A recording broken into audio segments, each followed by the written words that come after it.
Saturday, students across the country will participate in the March for Our Lives in Washington, D.C. It is a protest calling on politicians to enact stiffer laws when it comes to gun control. Here in Hampton Roads, local students plan on having their own march. Robert Boyd talked to them.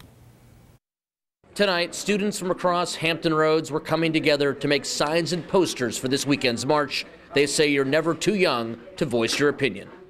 Students were painting for a cause close to their hearts in Virginia Beach Thursday. With each stroke of the brush, there is a powerful message being written. Never again until it happens again. Grassfield High School senior Jordan Gabrick mocking those politicians who he says were all talk and no action following last month's school shooting in Parkland, Florida. The fact of reality is that these things can happen at any time, any place, and that it's really important that there is change so that these things don't ever happen again to anyone else.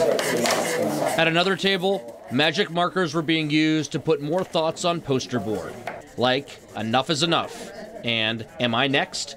Students say every time there's a school shooting, it sends a wave of panic throughout their classrooms. Every time it happens, everybody feels really emotional and touched by it because you just think about that could have been our school and that could have been us. These students plan to hold these signs high above their heads as they march through the streets of Norfolk on Saturday.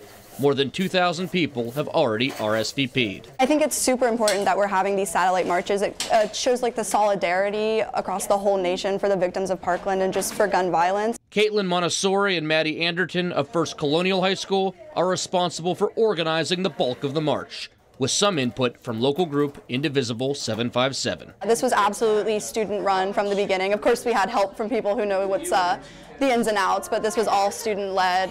It was really important to us to get our voices heard and to push for some sort of change. March for Our Lives is scheduled to begin at noon on Saturday at Town Point Park in downtown Norfolk. This is Robert Boyd, 13 News Now.